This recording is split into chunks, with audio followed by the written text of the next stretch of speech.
This demonstration is going to be for a barbell back squat. Now, if you are watching this video, I assume that you've already mastered the body weight squat. You've already mastered the goblet squat. This is where squatting starts to get really serious. Not that a goblet squat isn't, but we are really starting to load the spine here and really engaging our full body to accomplish this movement. With that being said, before I get into any of this, if you see my other videos, I'm sure I've driven this home already. My biggest pet peeve on squats is a lack of depth. So I never want to see any of you guys, if you train with me and I see you doing this, I'm coming after you. I never want to see half squats. I never want to see quarter squats. If you guys are squatting, we're getting our thighs down to at least parallel to the floor. I sometimes go even lower than that. I never want to see all this weight on the bar, getting halfway down, barely moving your knees. It's a waste of time, and it makes me irrationally angry. So keep that in mind. You won't like me when I'm angry. Back off of our tangent now. I have my barbell set up in the rack. I'm going to set it mid-chest height normally. This is actually a little bit higher than I would normally go, but it works for the sake of this demonstration. Normally I'm going to set it right about nipple level, maybe a little bit above. The reason being, we don't want that bar to sit up on your neck. We're going to keep it down a little bit lower. When you tighten up your back, we'll get into that in a second here, it's going to kind of create a cushion or a shelf for that bar to sit on with your traps. So it's down below our neck. I never want to see it sitting up high on your neck either. Just keep that in mind. But as I was getting into a little bit, we're tightening up our back to create strength and rigidity through that torso, right? And so because we don't want this to be a flimsy, loose, link in the chain from the ground to the weight. So I'm going to grab my bar a little bit outside of shoulder width.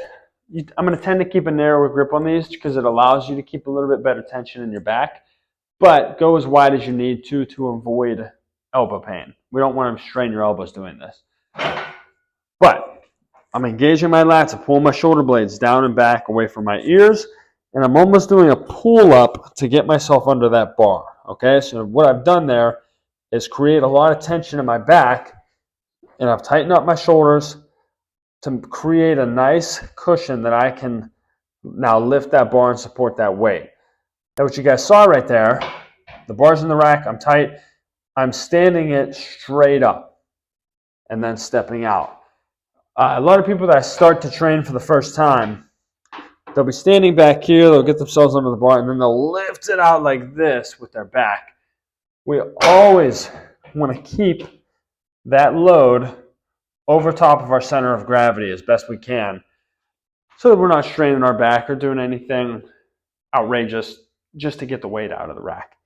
Especially as you guys start to get up in weight a little bit more, it'll just become impossible at some point. So let's not test it. 1 or 2 steps out of the rack. I'm getting my feet set now. I like just about shoulder width, maybe a little bit outside, with my toes angled out a little bit from parallel. I'll give you a quick break here. That's something you guys have to figure out, right? So my squat stance is right about here, we'll say. Some people like a little bit narrower, more straight. Some people like to go really, really wide. It's personal preference. This is just where I like to be. So feel that out before you start loading the weight up on the bar. Let's get into the actual squat now, shall we? I have my nice tight back, pulling myself under, standing the bar straight up, 1 or 2 steps out, and now I'm getting my feet set. From here, we're getting a nice big breath into our belly, and we're bracing our core nice and tight. Why? Because this is a kinetic chain from the ground to that weight, so we want this to be strong and rigid. If we're not creating a lot of pressure in that intra-abdominal space here, we're not going to have strength and rigidity through the midsection. So now that I have that locked in, I've got my breath, my knees are loose here, and now I'm hinging. Always initiating our squat with our butt. That's the first thing that moves. Our butt shifts back, we drop straight down, Get into that parallel thigh position, push straight up.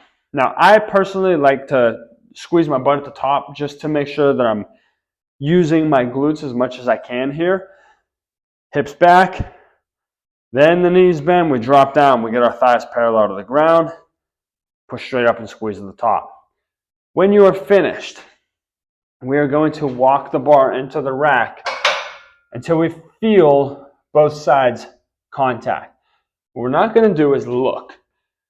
First of all, you have a bunch of weight on your back. It's not safe. But when you look, here's what's going to happen. You're going to say, okay, I'm looking at that right side. I want to get that in there. You're going to swing the right side in, and then you're going to miss.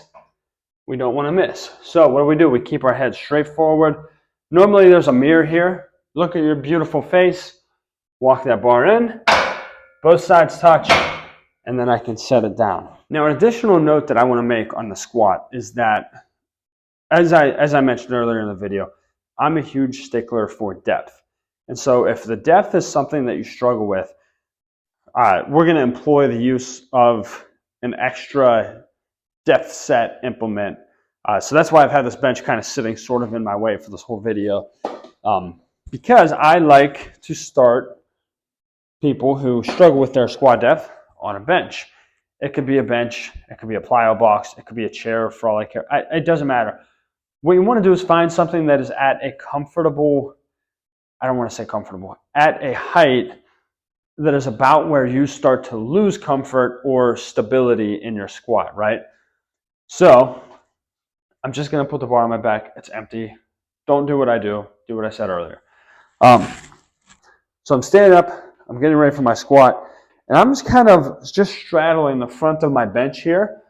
Now what that's doing is that's creating kind of a safety net for me if I lose my balance in the squat on one hand, but on the other hand, it's giving me something that I can, okay, my butt made contact, I can come back up to the top. I know that I hit my depth there.